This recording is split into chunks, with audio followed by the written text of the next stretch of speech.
계신 하나님의 말씀입니다. 오늘 말씀의 제목 종말의 시작 그렇게 정했습니다. 종말이라는 단어는 크리스천들뿐만 아니라 모든 사람들에게 두려운 이미지가 있지요. 그러나 그리스도인들에게 있어서의 종말은 하나님 나라의 완성이고 또 죄와 죽음의 시대가 끝나는 것이기 때문에 그리스도인들에게 있어서의 종말은 두려워할 그런 개념이 아니라는 말씀입니다. 오히려 정반대, 소망의 단어가 그리스도인에게 있어서는 종말이라는 말입니다. 오늘 예수님께서도 종말에 대한 얘기를 하고 계십니다. 특별히 종말이라는 것은 미래의 일일 뿐만 아니라 지금 주님이 오심으로 말미암아 종말이 시작됐다는 것을 말씀하시죠. 예수님이 바로 종말의 시대를 여셨다고 그렇게 말씀하시는 내용입니다. 먼저 2절부터 4절 전반부에서는 예수 그리스도 본인이 누구라고 말씀하십니까? 영원하신 하나님의 아들임을 나타내 보이십니다. 여기 9장 2절 보시면 엿새 후에라고 시작을 합니다만 예수께서 이제 베드로, 야고보, 요한 이 세 사람의 제자들은 주님과 친밀했고 주님만 가셨던 자리에 한 3번 정도 같이 가지요. 그래서 오늘 엿새 후에라고 말하는데 이것은 구약의 모세가 여호와께서 모세를 부르셔서 시내산을 엿새 동안 가린 후에 하나님이 7째 날 모세를 부르셨던 것을 연상시킵니다. 그러니까 성경에 나오는 이야기들이 그냥 되어지는 것은 거의 없습니다.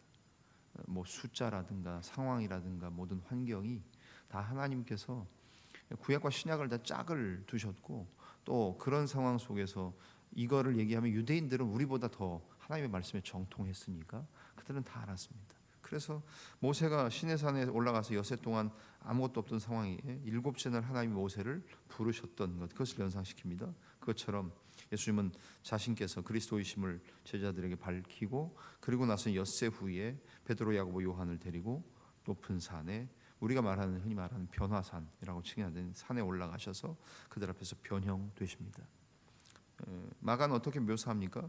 그 옷이 광채가 나고 매우 하얗게 됐다. 세상에 있는 어떤 세탁으로도 그렇게 하얗게 할 수 없었다 이야기를 하지 않습니까? 이건 뭡니까? 결국 예수 그리스도가 이 세상에 속한 분이 아니라는 것을 하나님께서 그렇게 나타내 보여주시는 거지요. 세상에 속한 분이 아닌 옛적부터 항상 계시니 사람이 아닌 하나님, 그것을 드러내시는 거지요. 그러면서 변형되신 모습 가운데 누가 등장합니까? 4절에 이에 엘리야, 모세가 좌우편에 예수 그리스도와 함께 있었다고 말하죠. 모세는 율법을 대표하죠. 엘리야는 선지자를 대표합니다.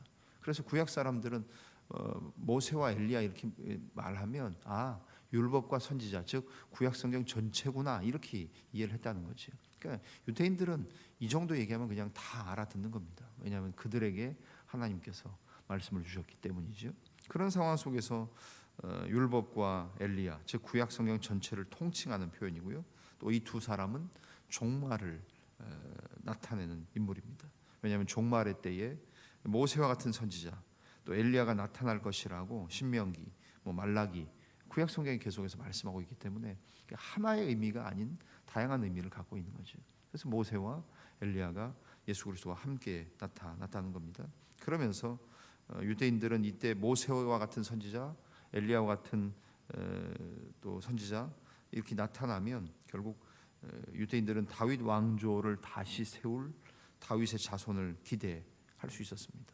그런데 예수님은 여기서 더 뛰어넘으셔서 메시아, 즉 하나님의 나라를 완성하시고 종말의 때를 시작하시는 그리스도다라는 것을 자기가 그냥 평범한 내가 너희와 그냥 함께 지내는 선생 정도가 아니다. 나는 영원하신 하나님의 아들이다. 하나님의 아들, 구원자, 메시아라는 것을 주님이 드러내시는 거죠. 이런 말씀의 배경이 있게 되죠. 이때 5절부터 8절 중반부를 통해서 예수 그리스도 그는 구약 성경의 완성자라는 것을 말씀하고 계십니다. 이 놀라운 광경 앞에서 종말을 고대하는 절기였던 초막절의 상황이 펼쳐집니다. 베드로가 여기 초막셋을 짓자. 마치 우리가 마지막 때 종말을 준비하는 것처럼 자기 집 놔두고 다 밖에 나와서 초막에서 지나지 않았습니까? 그것처럼 종말을 고대하는 절기를 생각하면서 초막셋을 짓자고 얘기합니다. 결국 종말에 완성될 하나님 나라의 영광이 나타나게 되는 것을 예수님은 제자들 앞에서 암시하게 됩니다. 그리고는 하늘로부터 음성이 들리죠. 7절에 있는 것처럼 마침 구름이 와서 그들을 덮으며 구름 속에서 소리가 나되 이는 내 사랑하는 아들이니 너희는 그의 말을 들으라 하는지라. 하나님 아버지께서 이렇게 등장하셔서 음성으로 들려주신 사건 어디서 기억나십니까? 침례 세례 요한에게 세례 받으시고 물 밖으로 나오실 때에 그때 하늘로부터 들렸던 음성과 똑같은 상황 아닙니까? 결국 하나님 아버지께서도 예수 그리스도를 인정하시는 거죠.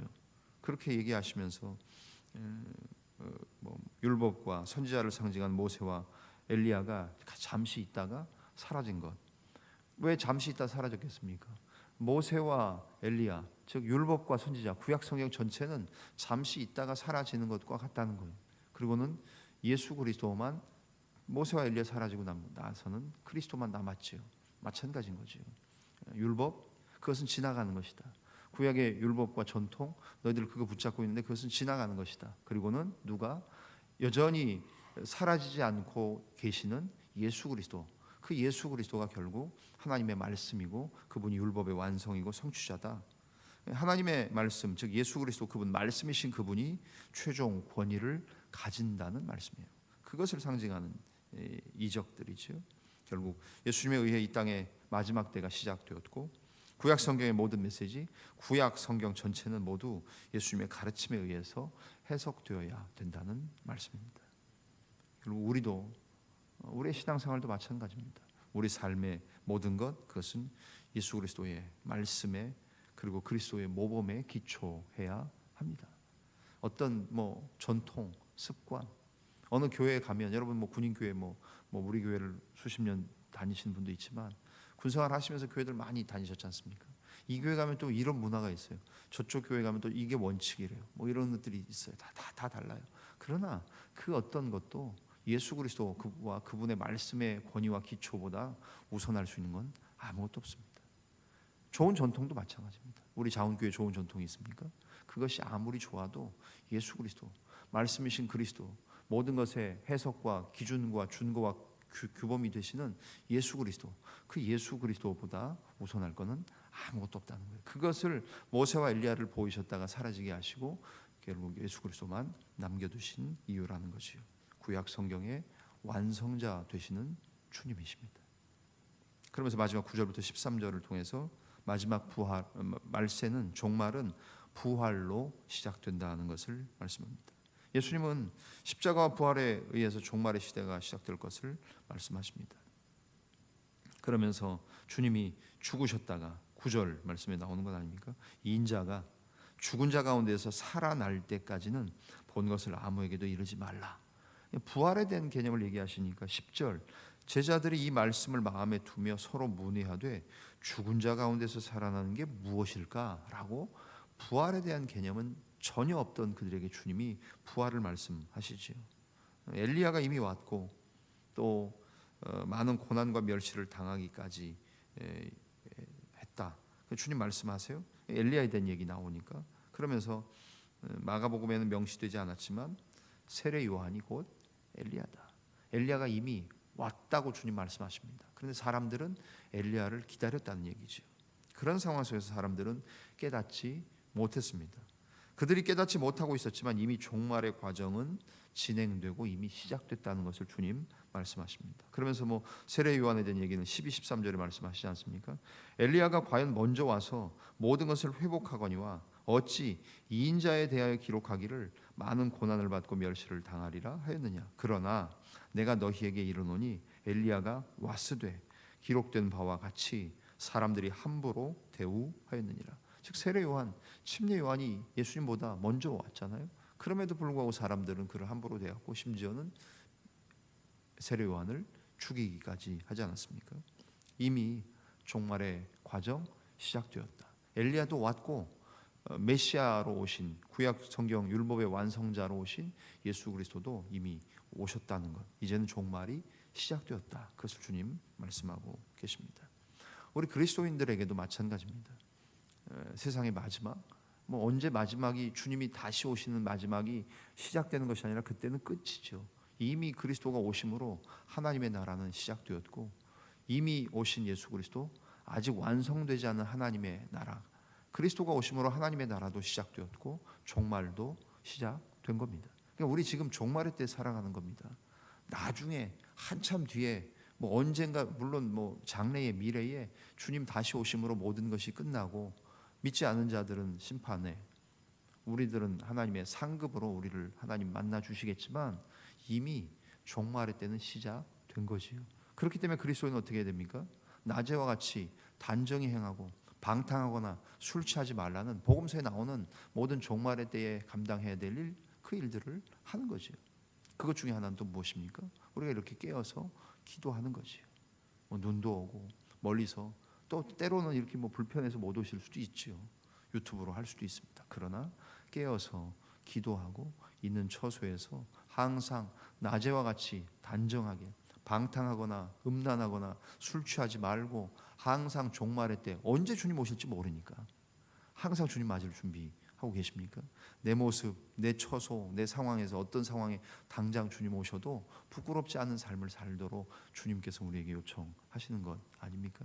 사랑하는 우리 자원교회 교우 여러분, 종말은 벌써 이미 시작되었고요, 현재 진행 중이라는 것을 기억하시고, 먼 미래에 종말이 있는 건 아니고 지금 우리와 함께 종말이 시작되고 있다는 것 기억하셔서, 우리가 주님의 영광 앞에 서게 될 날, 아직 멀었다, 아직 많이 남았다는 그런 생각이야말로 크나큰 착각이고 또 어리석음입니다. 그리고 종말의 때가 없다는 것, 그것 또한 성경적인 내용이 아니지 않습니까? 제자된 삶은 무엇입니까? 매 순간 주님의 영광 앞에 살아가는 것이며, 종말의 때가 이미 시작된 것을 기억하셔서 날마다 주님과 동행하고, 오늘 당장, 지금 당장 주님 오셔도 우리의 모습 그대로 주님을 맞이할 수 있는 경건하고 단정한 삶을 사시는 우리 자원교회 모든 교우들 믿음의 삶이 되어지시기를 주님의 이름으로 간절히 축원합니다. 기도하겠습니다. 살아계신 하나님, 감사합니다. 오늘도 이 아침 저희들을 부르셔서 말씀을 통해 우리의 때가 언제인지, 우리가 지금 어느 때를 보내고 있는지를 말씀해 주시니 감사합니다. 주님, 이미 종말은 시작되었다고 주님 말씀하십니다. 그리스도의 오심으로 종말이 시작되었고 하나님의 나라가 주님의 오심으로 시작되었습니다. 이미 임한 하나님의 나라, 아직 완성되지 않은 하나님의 나라를 살고 있는 저희들, 종말이 시작되었고 아직 완성되지 않은 종말의 때를 살아감을 알게 하셔서, 예수 그리스도 우리의 주님이 영원하신 하나님의 아들이실 뿐만 아니라 구약 성경의 완성자이시며 말씀 자체이신 주님이 우리와 늘 함께 있다는 것을 기억하며, 부활로 시작될 말세의 완성을 우리들이 보며, 우리도 주님 앞에서 마지막 때를 경건하게 단정하게 방탕하거나 술 취하거나 음란하지 않고 그렇게 살아갈 수 있도록 우리를 주장하여 주시옵소서. 오늘 하루의 삶을 주님께 의탁합니다. 오고 가는 모든 발걸음 우리의 일거수일투족 주님 주관하시고, 모든 것을 통해 하나님 홀로 영광받아 주옵소서. 모든 것을 감사하며 고마우신 주님, 예수님의 존귀하신 이름으로 기도하옵나이다. 아멘. 하늘에 계신